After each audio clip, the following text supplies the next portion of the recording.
नेमी देखा धर्मी देखा, प्रात करे स्नाना। एकदम भोर हरे तड़के 3 बजे ब्रह्म मुहूर्त में नहा के आते हैं तालाब में से, नदी में से, एकदम सचैल स्नान करके। 600 बरस पहले की बात है ये।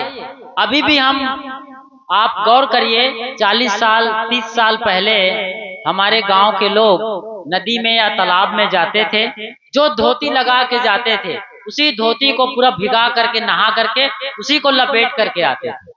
अब तो घर में नल आ गए हैं, बम्बा लग गया है और कई साधन सुविधाएं, बाथरूम घर में हो गए हैं, तो ये सब नहीं होता है। तो लोग नदी स्नान करते हैं, पवित्र तीर्थों में स्नान कर लेते हैं, संगम में स्नान करते हैं। अभी आप देखना कुंभ मेला में कल्पवास करेंगे लोग, बूढ़े बूढ़े लोग एकदम मरने वाले हैं। कल परसों वो तंबू तान के नदी किनारे एकदम भीषण ठंडी में, पूस की ठंडी में जब हड्डी कांपती है, उसमें वो बैठे रहेंगे वहां कल्पवास, कि उनको मरने के बाद सीधा स्वर्ग लोक मिले।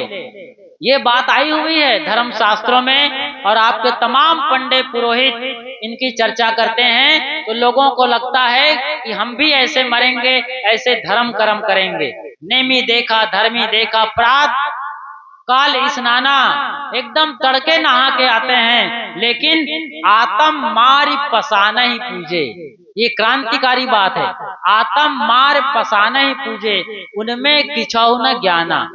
जीव को मारकर पाषाण की पूजा कर रहे हैं। पाषाण मतलब पत्थर, पत्थर मतलब मूर्ति की पूजा कर रहे हैं वो। तो मूर्ति पूजा करने वाले लोग इधर तो बड़े धर्म कर्म करते हैं, तिलक लगाएंगे, जनेऊ पहनेंगे, चुटैया रखाएंगे और चंदन बंदन करेंगे, फूल माला चढ़ाएंगे, बड़े समारोह से आरती पूजा करेंगे, नारियल फोड़ेंगे, धूप अगरबत्ती जलाएंगे, शंख घंटा घड़ियाल बजाएंगे, प्रसाद भी बांटेंगे। लेकिन ये सब करते करते बीच में क्या करते हैं? बकरा मारते हैं। संतो पांडे निपुण कसाई, बकरा मारी भैंसा पर धावे, दिल में दर्द न आई। साहेब अपनी नजर के सामने देख रहे थे। संतो पांडे निपुण कसाई, बकरा मारी भैंसा पर धावे, दिल में दर्द न आई। बताओ, हम पत्थर की पूजा करते करते इतने पत्थर हो गए हैं कि क्या कर रहे हैं? जीव के भीतर जो दया है, क्षमा, संतोष, धीरज, विवेक, विचार, अष्ट महासद्गुण को भूल बैठे हैं। आत्म मार पसाने पूजे, उनमें किछौ कोई ज्ञान नहीं है। यही ज्ञान है बकरा मुर्गी मारना। वहां आप जाएंगे बंगाल में, तो बंगाल के जो पंडित हैं, चटर्जी, बनर्जी, मुखर्जी, चटर्जी मतलब चट्टोपाध्याय, बनर्जी मतलब बंगोपाध्याय, और चटर्जी, बनर्जी, मुखर्जी, मुखर्जी मतलब मुखोपाध्याय, और गांगुली, नाम सुना है ना, सौरभ गांगुली, गांगुली मतलब गंगोपाध्याय। ये बड़े बड़े पंडित हैं देश के। ये सारे पंडित, इनका भोजन, इनका भात बिना मछली के नहीं होता है। हर कौर में मछली चाहिए। मैंने अपनी आंखों से देखा है, इसलिए बोल रहा हूँ। कोलकाता में हमारा आश्रम है, 30 फुट रानिया। कभी आप कोलकाता जाइएगा घूमने के लिए, गंगा सागर जाइएगा, तो हमारा आश्रम है, वहां आप रुकिएगा, हमको कॉल करिएगा, हम नंबर दे देंगे वहां का। तो वहां हमने देखा है, और वो कोलकाता समंदर किनारे ही है, गंगा, वहां गंगा सागर है, गंगा गंगोत्री से निकलती है और कोलकाता के गंगा सागर में समा जाती। बहुत विशाल मैदान गंगा का, वहां जाके विलीन हो जाती है। तो वहां तो समंदर है ही है, तो वहां मछली पकड़ी जाती है, लाखों टन मछलियां निकलती है। सी फूड के नाम पर पूरी दुनिया में लोग खा रहे हैं। मैंने देखा, आपकी जो टांग है ना, जब आप खड़े होंगे तो आपकी टांग की ऊंचाई की हंसिया मैंने देखा। बड़ा सा एक हंसिया इतना ऊंचा, बड़ी बड़ी मोटी मोटी मछलियों को लोग काटते रहते हैं सरेआम बाजार में। वहां आप कोलकाता घूमेंगे तो नाक में रुमाल लगाना पड़ेगा, इतनी बदबू आती रहती है, मछली की गंध बड़ी दुर्गंध। तो वो पंडित इस तरीके से मछली मार के खाते हैं। साहब ये देखते थे वो कर रहे हैं, आपके गांव में भी, आपके अगल बगल भी आप सब ये देख सकते हैं। अब बहुतक देखा पीर औलिया, ये तो हिंदुओं के पंडित पुजारियों की साहब बात कर रहे थे। अब पीर औलिया की बात कर रहे हैं, मुल्ला मौलियों को क्या कहते हैं साहब?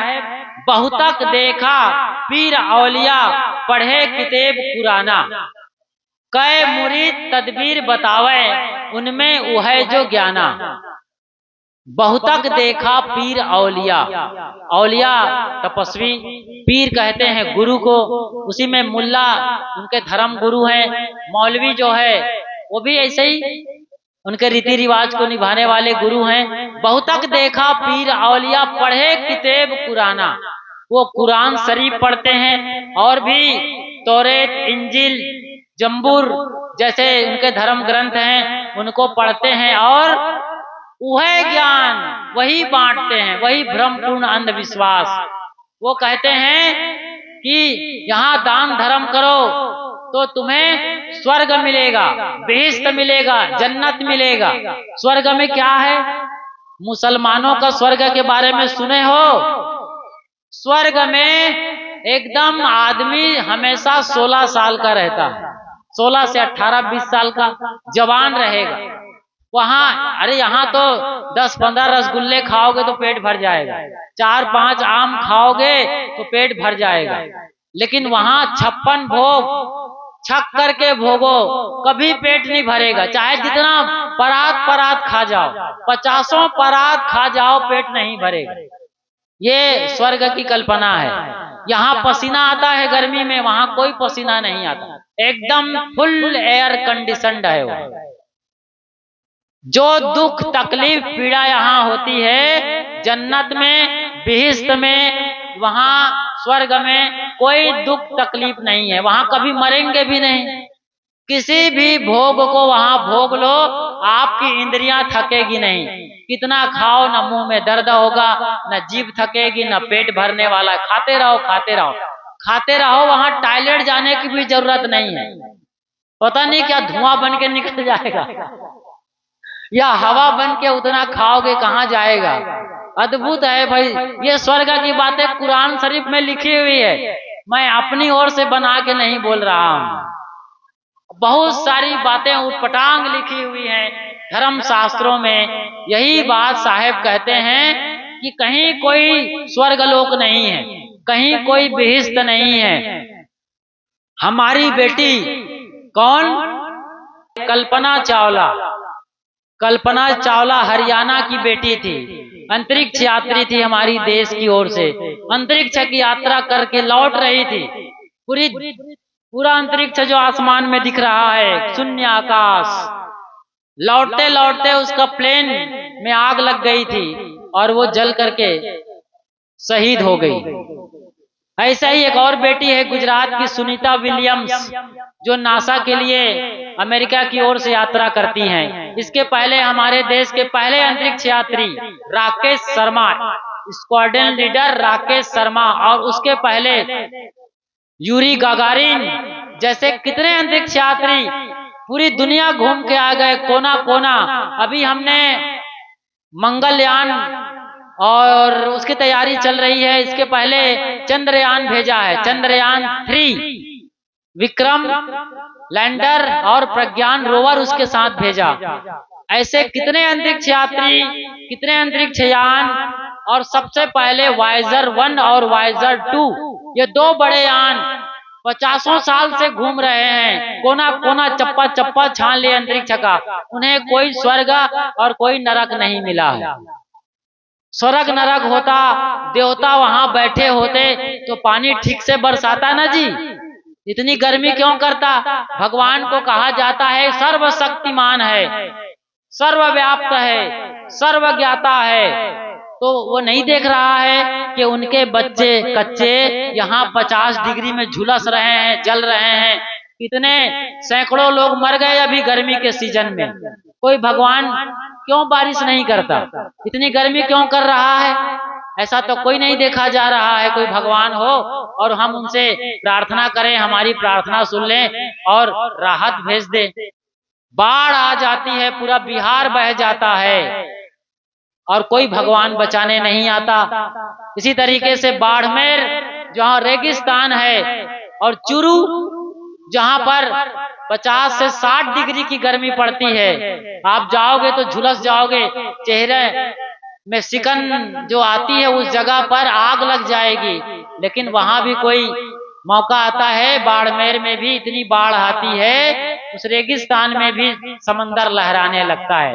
तो कोई भगवान बैठा होता, आसमान में कोई खुदा और अल्लाह होता, ईश्वर और परमात्मा होता, गाड और लाड होता, तो कायदे से सिस्टम से दुनिया को चलाता और किसी को दुख और तकलीफ नहीं देता।